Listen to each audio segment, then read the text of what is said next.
The Meaning of Birds, a Bosco podcast.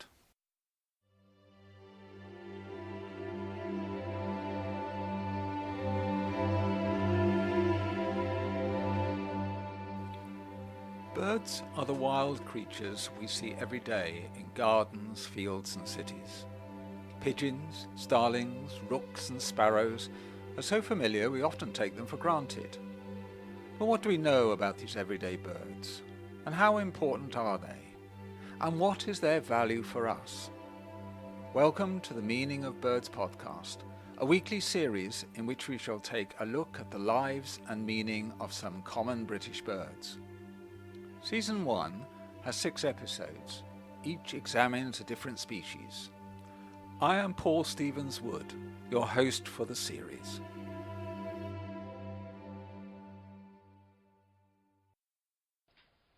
Episode 2, The Starling.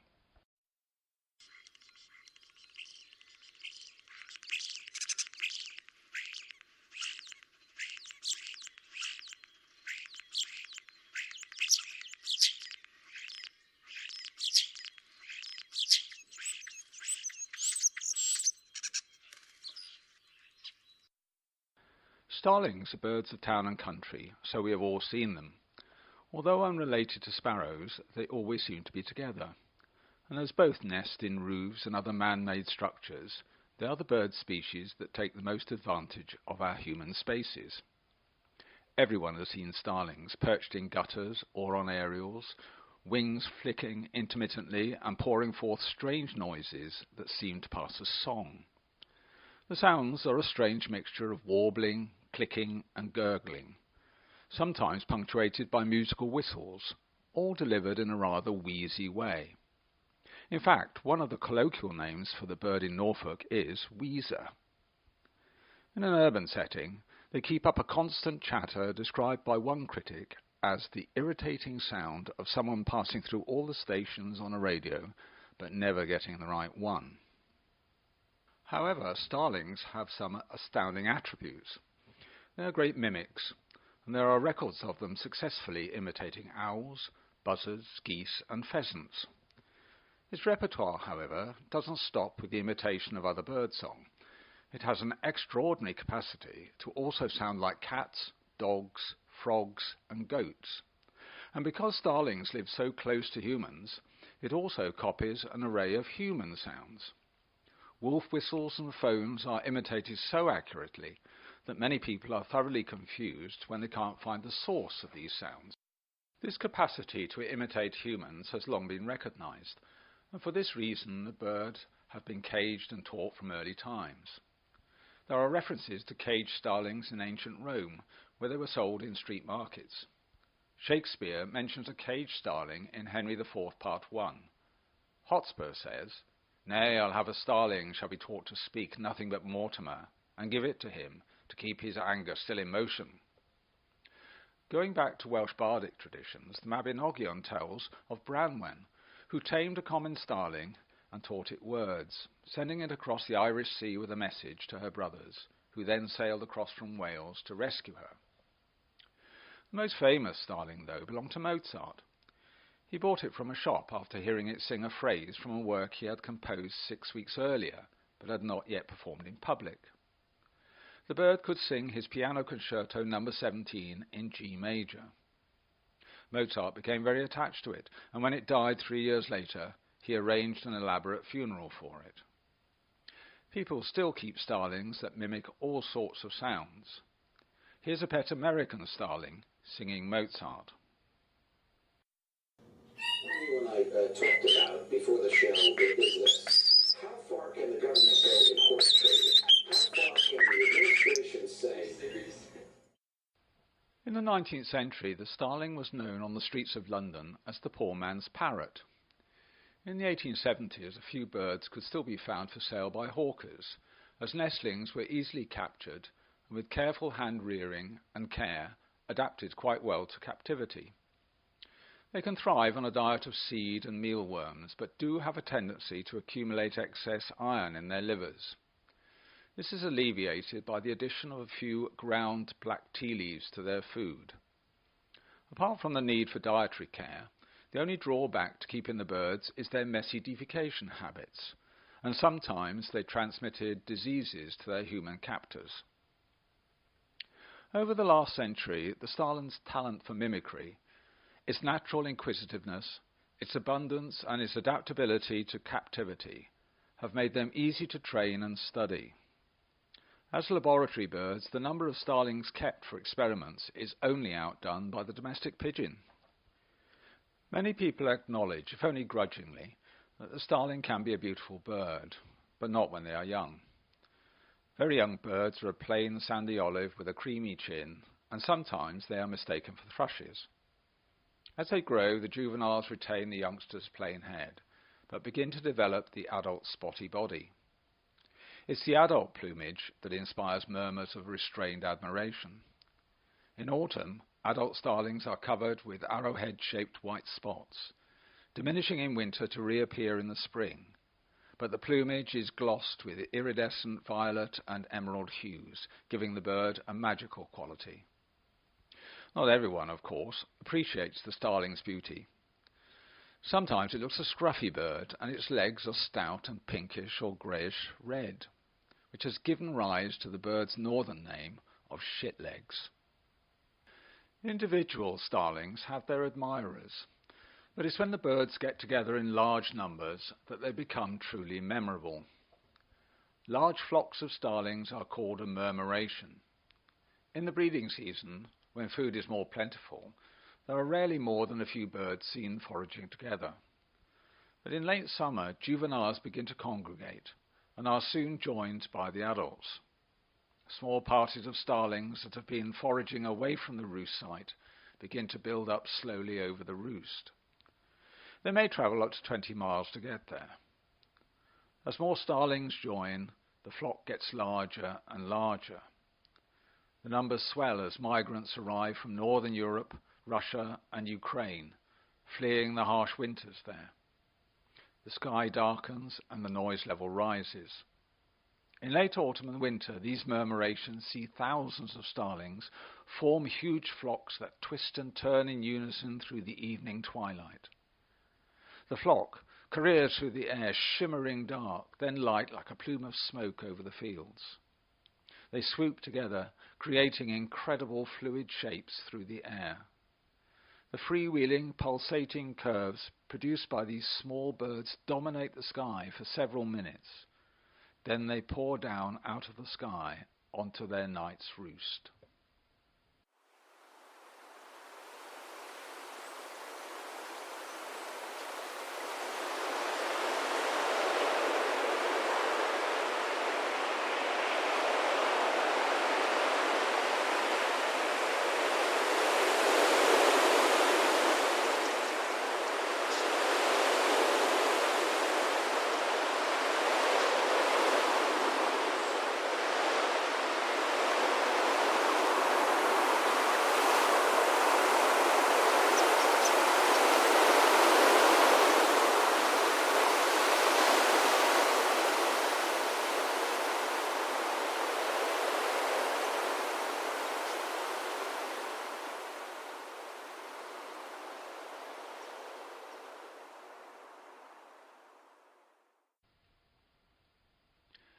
In the 70s, it was estimated that 1.5 million birds assembled near Goole in Yorkshire and at Wedneston Wood in Kent. Today, though, flock sizes are 5,000 or more usual. The science of these synchronized movements is straightforward enough. Each bird strives to fly as close to its neighbour as possible, instantly copying any changes in speed and direction. The small deviations by one bird are magnified and distorted by those surrounding it, creating the rippling, swirling patterns that astound us. But why do they do it? A number of reasons have been proposed for this behaviour. The most plausible is as a survival tactic. Because starlings roost in such large numbers, they attract sparrowhawks, peregrine falcons and merlins. Murmurations confuse the predators, and staying close to the centre of the group gives individual birds a better chance of survival. Anyone who has seen a peregrine falcon trying to pick off individual birds amid the swirling confusion will appreciate the success of the Starling's tactic. These great aerial displays are one of nature's most astonishing sights, but actually seeing one can be tricky. While starlings roost in a number of different habitats from reed beds to city centres, you are not guaranteed to see a murmuration. The Somerset Levels is a good place, and the South Cerney area regularly reports sightings. They have been seen swirling over Brighton and Eastbourne piers, at Slimbridge in Gloucestershire, Wixall Moss near Oswestry, Leighton Moss in Lancashire, and Gretna Green. Perhaps the easiest way to maximise your chances is to visit the website starlingsintheuk.co.uk for details of the most recent recorded roost sites and murmurations. Murmurations now are a mainly rural phenomenon, but in the past they were often seen in cities. The birds would adapt their roosting to use the steep-sided brick cliffs and ravines of inner city streets. Between 1910 and 1920, the numbers of starlings in London began to multiply. At first, it was believed to be caused by foreign invaders migrating from the continent, but the birds' true origin was the London suburbs. They were massed commuters attracted at dusk to the warmth of the bright city lights.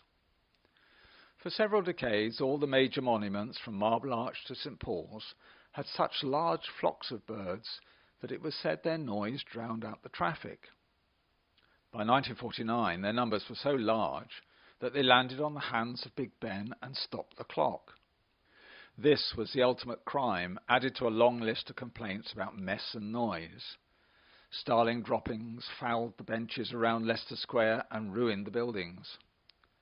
Their droppings are highly acidic and they smelt strongly. Lengthy discussions were held in Parliament and it was decided that something had to be done. The cost of cleaning up after them was getting expensive, so attempts were made to evict the birds using netting and bird-repellent chemicals on window ledges. Starling alarm calls were broadcast over speakers hung in trees. In 1954, an entire episode of The Goon Show was devoted to their removal from London. There are few birds that have been given that accolade.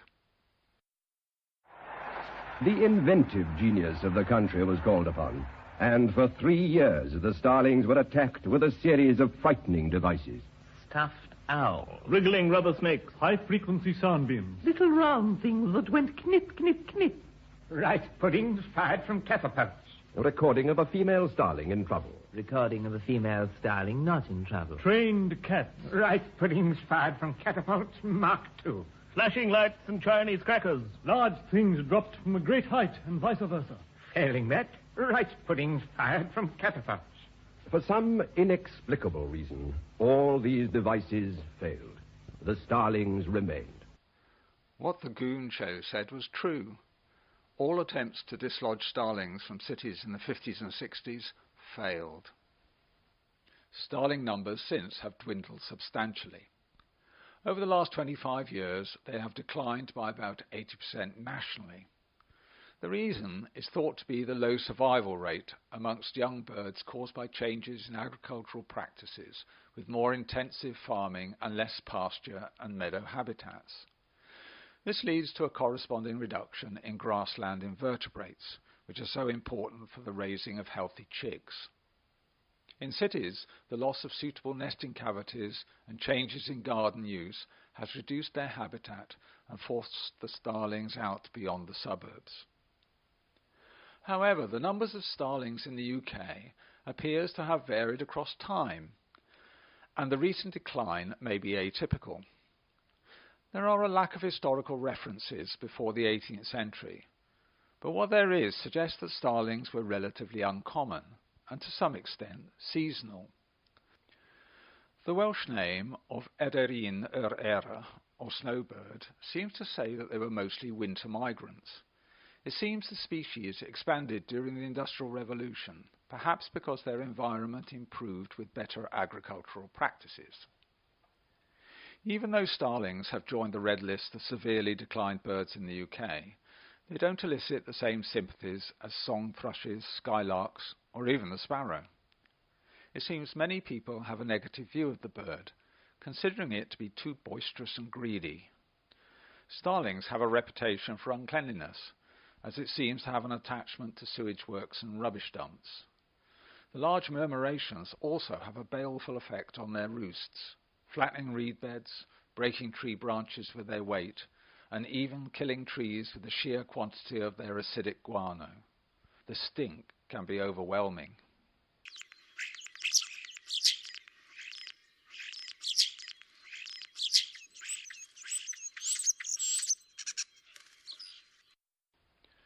The national decline in the British population is not found elsewhere. The global population in 2004 was estimated at 310 million, so it is classified as a bird of least concern. The European starling is very catholic in its habitat, enjoying open country like farmland, orchards, plantations, and some urban areas. The only habitat they don't typically occupy are dry, sandy deserts. They eat insects and fruit, and from living around human habitations they have become effectively omnivorous. With these attributes, European starlings have been able to easily colonize new lands. In 1877, New York chemist Eugene Schieffelin became chairman of the American Acclimatization Society, which had the aim of introducing such foreign varieties of the animal and vegetable kingdom as may be useful or interesting. Schieffelin sought to introduce species that had cultural significance, so all the birds in Shakespeare were obvious candidates. Skylarks and bullfinches failed to thrive, not so the starling. The New World was perfect for them. There are now about 200 million birds, all descended from the 100 or so introduced into Central Park. Now we know that alien introductions can have a baleful result on the native species. So it proved in the USA. Starlings have displaced Native American birds that nest in cavities, such as purple martin and wood duck. They have also become an agricultural pest, damaging fruit orchards, digging up newly sown grain and sprouting crops, eating animal feed, and distributing weed seeds in their droppings. They have even caused an air disaster, when a large flock struck a Boston turboprop in 1960, causing the deaths of all 62 people aboard. So, American farmers often think of the bird as a plague on the land. The estimated damage to crops in the USA is $800 million annually, so starlings have pest status. A large eradication program is in place. In 2008, 1.7 million starlings were poisoned, trapped or shot, the largest cull of any nuisance bird to date. Starlings have also been dynamited and their roosts sprayed with a chemical deterrent called Roosts No More. And there is a poison marketed in stores called Starlicide.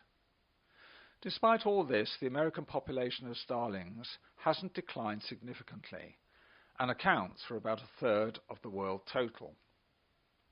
In some countries, the starling have been eradicated more successfully. In Western Australia, government agencies use tagging to track birds to roosts and DNA profiling to track the migrations from east to west.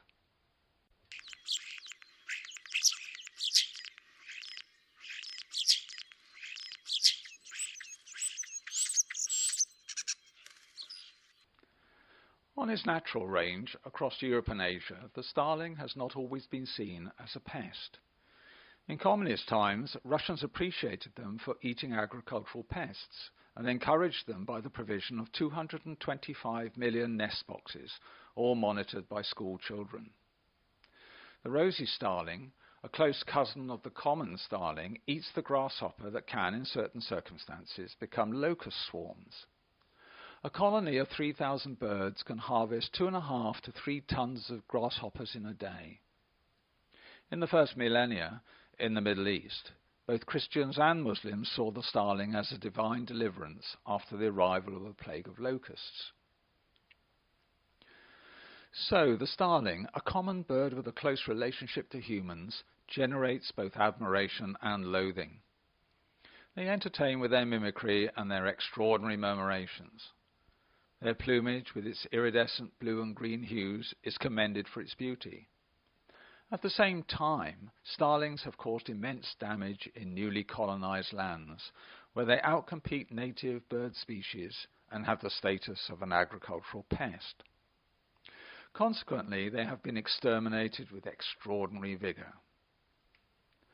But the starling endures, and this sociable and boisterous bird will continue to elicit conflicting human responses, whatever its future might be. Thank you for listening to this Bosco podcast on the meaning of birds. My thanks to Lobo Loco for the music, Hymn to the Moor, and Patrick Arberg for the recording of Starling song on the website Zeno Canto. The other sound effects were from YouTube recordings. All were reproduced under a Creative Commons license. If you would like to comment about anything you have heard in this podcast, please email themeaningofbirds@gmail.com or go to the blog thenatureofbirds.wordpress.com, where you can find a transcript of episodes in the series. In next week's podcast, we will be looking at the nature and meaning of the rook. Until then, goodbye.